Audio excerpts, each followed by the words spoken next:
India की number 1 choice Bharat matrimony.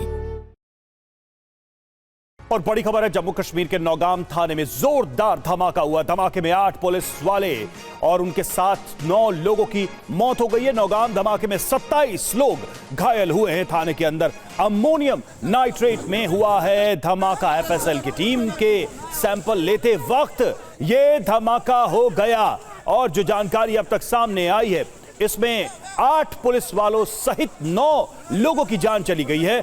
Nowgam धमाके में 27 लोग घायल भी हुए हैं। थाने के अंदर अमोनियम नाइट्रेट में यह धमाका हुआ। एफएसएल की टीम सैंपल ले रही थी और उसी दौरान हो गया यह धमाका। नौगाम में जो धमाका हुआ उसके बाद आप देखिए क्या हालात हैं वहां पर। जो तस्वीरें सामने आई हैं धमाका जब हुआ तब और उसके बाद की तस्वीरें, सुबह की तस्वीरें भी सामने आई हैं। एक तरफ आग लग गई, आसपास की गाड़ियां देखिए किस तरह से इसकी चपेट में, इस धमाके की चपेट में आ गई। वहां पर जो दीवार थी वो भी पूरी तरह से क्षतिग्रस्त हो गई है। धमाका कितना जबरदस्त था आप अंदाजा लगा सकते हैं। 9 लोगों की मौत हुई है, 27 लोग घायल हुए हैं। तो आपको बता दें, जो जानकारी मिली, एफएसएल की टीम सैंपल ले रही थी और उसी दौरान हो गया ये ब्लास्ट। अमोनियम नाइट्रेट में धमाका हुआ है और यह धमाका थाने के अंदर हुआ है। तब वहां पर स्टाफ भी मौजूद थे। 8 पुलिस वाले इस धमाके में अपनी जान गंवा बैठे। कुल 9 लोगों की मौत हो गई।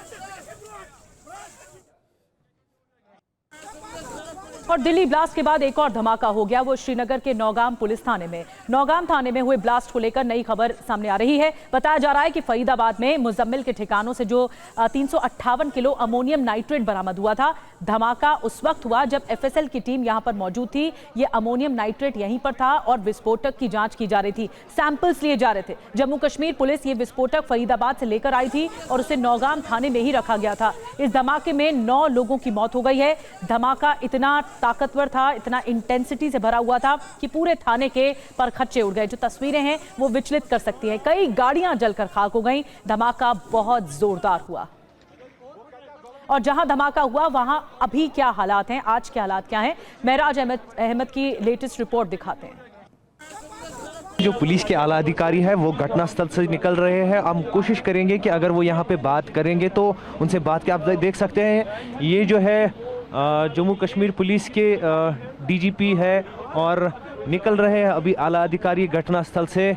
और ये देख सकते हैं आप, नलिन प्रभात जो है गाड़ी में है डीजीपी और निकल रहे हैं घटनास्थल से, नौगाम पुलिस स्टेशन से। और इनके बाद से बाकी जो जम्मू कश्मीर पुलिस के एडीजीपी, एडीजी, डीजी और बाकी सब, और यहाँ पे आप देख सकते हैं कि एसआई के अधिकारी भी जो है वो निकल रहे हैं। और सीआईडी चीफ नीतीश कुमार भी यहाँ से जो है बिल्कुल यहाँ पे निकलते हुए देख सकते हैं आप विजुअल्स में किस तरीके से जो है सभी आला अधिकारी घटनास्थल पर पहुंचे थे। और ये कोशिश की जा रही है कि किस तरीके से जो है इस घटना यानी इस एक्सीडेंटल ब्लास्ट कैसे हो पाया और अभी तक कितनी ज़मीनी स्तर पर क्या हालत है, पूरा देखने के लिए यहाँ पे डीजीपी नलिन प्रभात जम्मू से तड़के सुबह पहुँचे थे। और यहाँ पे आप देख सकते हैं कि किस तरीके से इस पूरे इलाके को जो है पुलिस ने अपने जो है हिरासत में ले लिया, तहवील में ले लिया है। और यहाँ पे जो है बिल्कुल जो स्थानीय लोग हैं उनको ये निर्देश दिए गए हैं कि सावधानी बरतें। और यहाँ पे आप देख सकते हैं कि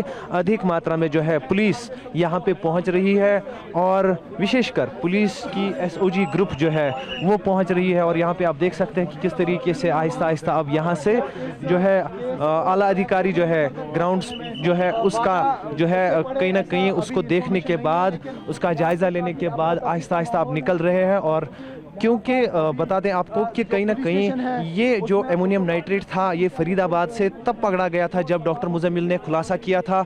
और डॉक्टर मुजम्मिल को तब पकड़ा गया था जब डॉक्टर अदील को जो है पकड़ा गया था, जिसने अनंतनाग की जीएमसी लॉकर से एक AK-47 दी थी। और डॉक्टर अदील को तब पकड़ा गया था जब नौगांव में पोस्टर्स के एक केस को सॉल्व करते हुए पुलिस ने यहाँ पे उन अपर ग्राउंड वर्कर्स को पकड़ा था जिन्होंने फिर इस पूरे नेटवर्क का कहीं ना कहीं खुलासा कर दिया था। और देखिए, आज जो नौगाम धमाके को लेकर खबर सामने आई है, उससे जुड़ी एक बड़ी अपडेट आपको दे दें कि सुबह 10:30 बजे केंद्रीय गृह मंत्रालय की तरफ से इस पर प्रेस कॉन्फ्रेंस की जाएगी, जानकारी साझा की जाएगी। सीधे चलते हैं महराज अहमद हमारे साथ श्रीनगर से जुड़े हुए हमारे सहयोगी। महराज, सबसे पहले तो हम समझना चाहेंगे कि यह धमाका कैसे हुआ। एफएसएल टीम वहां पर मौजूद थी, जो जानकारी सामने आई है कि वो सैंपल ले रहे थे, लेकिन हुआ क्या दरअसल? इस धमाके के पीछे की वजह क्या समझ में आ रही है? बिल्कुल रवि, अभी तक जो पुलिस द्वारा स्टेटमेंट दिए गए हैं, कहीं ना कहीं उस हिसाब से उन्होंने साफ किया है कि जो सैंपल कलेक्शन हो रही थी उसी में जो है एसओपीज़ कहा जा सकता है कि एसओपीज़ का कहीं ना कहीं वायलेशन हुआ है, जिसकी वजह से ब्लास्ट हुआ है। और ये ब्लास्ट बिल्कुल यहाँ से कुछ ही दूरी पर स्थित जो पुलिस स्टेशन नौगाम है उसके अहाते में हुआ, और वहाँ पर जो गाड़ियाँ खड़ी थी जिनमें पेट्रोल था, तो उसकी वजह से जो ब्लास्ट है उसकी जो स्ट्रेंथ थी वो मल्टीपल हो गई। करीब 5 किलोमीटर दायरे में ये इसकी जो है आवाज़ सुनी गई। आप अभी भी देख सकते हैं कि जो पूरा इलाका है ये अभी सील कर दिया गया है, यानी यहाँ पे जो है स्थानीय लोगों को भी जो है सावधानी बरतने को कहा गया है। वहीं पे स्थानीय लोगों का मूवमेंट जो है वो भी बहुत कम कर दिया गया है। हालांकि जो इस थाने के आसपास लोग रहते हैं उनके परिजन और बाकी रिश्तेदार भी आ रहे हैं खबर पूछने के लिए, लेकिन उनको फिलहाल के तौर पर जो है एहतियातन रोक दिया जा रहा है। लेकिन कुल मिलाकर कहे तो अभी ये कहना स्पष्ट नहीं होगा कि क्या ये एक मिलिटेंट अटैक था, क्या ये फिदायन अटैक था, या जो अभी पुलिस का जो बयान पहले से आया है कि कहीं ना कहीं जो है इसमें कहा जा सकता है कि सैंपल कलेक्शन के टाइम पे जो है ये कहा जा सकता है कि ये विस्फोट हुआ। हालांकि ये अमोनियम नाइट्रेट वही अमोनियम नाइट्रेट था जो फरीदाबाद में डॉक्टर मुजम्मिल की निशानदेही पे पकड़ा गया था, और यहाँ नौगाम पुलिस स्टेशन में उसका जो है कहीं ना कहीं जो है उसकी जांच चल रही थी, और वही एफएसएल टीम जो है वो अंदर थी। कहीं ना कहीं अभी जो है सूत्रों के हवाले से ये भी खबर आ रही है कि हरियाणा एफएसएल टीम के सदस्य भी शायद वहां अंदर थे, लेकिन अभी कुछ देर के बाद जो है डीजीपी एक प्रेस कॉन्फ्रेंस करने वाले हैं जिसमें ये सब चीजें जो है क्लियर होगी। बिल्कुल इंतजार रहेगा इस प्रेस कॉन्फ्रेंस का। जैसे कि महराज अहमद जानकारी दे रहे हैं, डीजीपी प्रेस कॉन्फ्रेंस करके बताएंगे ये जो एक्सीडेंटल ब्लास्ट हुआ है, अचानक से ब्लास्ट हुआ है, वो कैसा ब्लास्ट था। बने रहिए महराज आप हमारे साथ। और इस वक्त इस धमाके के बाद, नौगाम धमाके के बाद, श्रीनगर पुलिस स्टेशन में धमाके के बाद एक बड़े सवाल खड़े हो रहे हैं। सवाल ये कि क्या अमोनियम नाइट्रेट में धमाका ऐसे हो सकता है? क्या थाने में रखे विस्फोटक में डेटोनेटर तो नहीं लगा हुआ था? नए टेरर मॉड्यूल ने नए तरह का विस्फोटक बना लिया है क्या? ये कैसा विस्फोटक था जिसकी इंटेंसिटी इतनी तेज थी कि इतने लोगों की जान गई है? और कुछ ऐसी इंटेंसिटी दिल्ली धमाके में भी देखी गई। जितेंद्र शर्मा और ज्यादा जानकारी के साथ मौजूद हैं। जितेंद्र, क्या ये मुमकिन है कि सैंपलिंग के दौरान जब एफएसएल की टीम पहुंची हो और उसी दौरान धमाका हो गया हो? ऐसे कौन से तत्व होते हैं जब सैंपल इकट्ठा करते वक्त कोई धमाके का कारण होते हैं? क्योंकि इंटेंसिटी वैसे ही थी जैसे दिल्ली धमाके की थी, और ये भी बताया जा रहा है कि हरियाणा की भी एफएसएल टीम यहाँ पर मौजूद थी। बिल्कुल, देखिए जाहिर सी बात है, जिस तरीके से अमोनियम नाइट्रेट, इसके अलावा ट्रांसफार्मर ऑयल, साथ ही जो फ्यूल ऑयल होता है, ये तमाम चीजें मिलाकर इस बम को बनाया गया था। तो उससे कहीं ना कहीं ये अंदेशा है कि केमिकल रिएक्शन हुआ, जिसके बाद ये ब्लास्ट नौगांव के अंदर हुआ। हालांकि किस तरीके का रिएक्शन हुआ, किस चीज के संपर्क में आने से हुआ, ये फिलहाल अभी जांच का विषय है। फोरेंसिक टीम मौके पर पहुंचेगी, वहां से सैंपल उठाएगी, और उसके बाद पता चलेगा कि ब्लास्ट के पीछे की असल वजह क्या थी। लेकिन जो दिल्ली के अंदर ब्लास्ट हुआ, उसके अंदर कई अहम खुलासे हुए हैं।